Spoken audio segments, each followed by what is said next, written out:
अस्सलाम वालेकुम रहमतुल्लाहि बरकातुहू। मैं मोहम्मद यूसुफ उमर अंसारी, सेक्रेटरी हजरत ख्वाजा गरीब नवाज महाराष्ट्र कमेटी का। इस वक्त जो पूरे बॉम्बे में मसला पैदा किया जा रहा है, खास करके बीजेपी की तरफ से, किरीट सोमैया की तरफ से, मुंबई हाईकोर्ट के नाम पे, ये मुंबई हाईकोर्ट की फाइल है। इसमें क्या क्या लिखा हुआ है और कौन सी 5 मस्जिद का मसला था वो भी मैं आपको बताना चाहता हूँ। दूसरी बात, ये अहमदाबाद हाईकोर्ट की फाइल है अजान के ताल्लुक से। इसमें अजान के ताल्लुक से क्या लिखा हुआ है वो भी मैं आपको स्टेप बाय स्टेप बताना चाहता हूँ। ये मध्य प्रदेश इंदौर की फाइल है। तो पहले हम बात करते हैं मुंबई हाईकोर्ट में जो मैटर चला।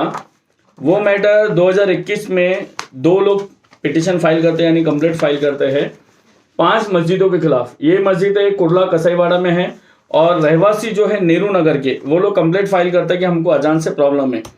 मगर मुंबई हाईकोर्ट के महान जज साहब ने जो कुर्ला की कसाईवाड़ा की 5 मस्जिदों का मसला था, उस मसले को पूरे बॉम्बे में नहीं बल्कि पूरे महाराष्ट्र में लागू करवा दिया। और क्या कहा है मैं आपको बताना चाहता हूं। पहला, पुलिस को इन्होंने ये आदेश दिया है कि जो भी मस्जिद रात में, यानी रात 10 बजे से लेके सुबह 6 बजे तक 45 डिसिबल और सुबह 6 बजे से लेके रात 10 बजे तक 55 डिसिबल नहीं मेंटेन करती है, उनको आप पहला नोटिस दे, फिर दूसरा नोटिस दे, नहीं सुने तो फिर 5,000 का फाइन मारे, फिर नहीं सुने तो लाउड स्पीकर निकाले, यानी बोंगे निकाले। मगर हमारी मुंबई की पुलिस ना नोटिस दे रही है, ना 5,000 का फाइन मार रही है, बल्कि डायरेक्ट लाउड स्पीकर निकालो, भोंगे निकालो, हमारे को सीपी की तरफ से आदेश है बोल के ये बोल रही है। ये तो मुंबई हाईकोर्ट का मसला हुआ, मैंने आपको बताया। दूसरा, इसी मसले को 2022 में अहमदाबाद हाईकोर्ट में फाइल किया गया और अहमदाबाद हाईकोर्ट ने क्या बोला मैं आपको बताता हूं।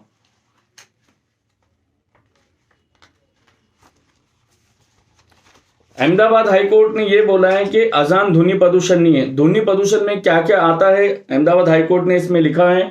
इसका पीडीएफ भी आप मेरे नंबर पे मैसेज करें, सलाम भेजें, मैं ये तीनों केस का भी पीडीएफ, तीनों भी फाइल आपको मैं भेजता हूं। अहमदाबाद हाईकोर्ट ने बोला है कि जिसको ध्वनि प्रदूषण बोलते हैं वो क्या क्या चीज है। उड़ने वाली प्लेन की जो आवाज आती है वो ध्वनि प्रदूषण है। ट्रेन जो प्लेटफॉर्म पे आती है, इंजन की आवाज आती है, वो ध्वनि प्रदूषण है। दूसरी बात, मार्केटों में जो हॉकर्स आवाज लगाते हैं, एक दूसरे को बुलाते हैं या कोई अपने कारोबार के लिए चिल्लाते हैं, वो ध्वनि प्रदूषण है। और गाड़ी का हॉर्न ध्वनि प्रदूषण ही अहमदाबाद हाईकोर्ट ने बोला। यहीं पे मध्य प्रदेश हाईकोर्ट ने बोला कि अजान ध्वनि प्रदूषण नहीं है। ये तीनों भी पीडीएफ आप मेरे इस नंबर पे सलाम भेजे, मैसेज करें, मैं ये तीनों भी पीडीएफ आपको सेंड करता हूँ। अहम मसला है कि अजान का मैं आपको बताना चाहता हूँ। अजान का मसला नहीं है, असल मसला ये है कि किसी भी तरह हिंदू मुस्लिम वादो विवाद पैदा किया जाए और लोगों का माइंड डाइवर्ट किया जाए। तो इस ताल्लुक से हमने हमारी कमेटी के जरिए लेटर पैड पे हमने रिटर्न मुंबई हाईकोर्ट को कंप्लेंट लिखी है और महाराष्ट्र मानवाधिकार यानी ह्यूमन राइट्स को कंप्लेंट लिखी है। ये मैंने मेरी कमेटी के लेटर पैड पे लिखा है। उसके बाद हमारे इलाके के रहवासी रफीक नगर, शिवाजी नगर में जहां जहां अजान स्लो हो गई है, तो उन लोगों ने भी कंप्लेंट लिखी। आपको क्या करना है, अगर आपके इलाके की मस्जिद के लाउड स्पीकर निकल गए, आपके मस्जिद वाले अगर आगे आके कार्रवाई नहीं कर रहे, तो आपको एक सादे लेटर पे आपकी शिकायत लिखना है। ये सादे पेपर पे हमने शिकायत लिखी है, ये कोई कमेटी का लेटर पैड नहीं, सादे पेपर पे हमने शिकायत लिखी है कि मैं यहाँ इतने साल से रह रहा हूँ या यहाँ मैं पैदा हुआ हूँ, मेरी फैमिली, मेरी बीवी बच्चे, मेरे माँ बाप यहाँ रहते हैं और हमको अजान नहीं आने की वजह से, अजान की दिक्कत होने की वजह से कई वक्त की हमारी नमाजें छूट जा रही।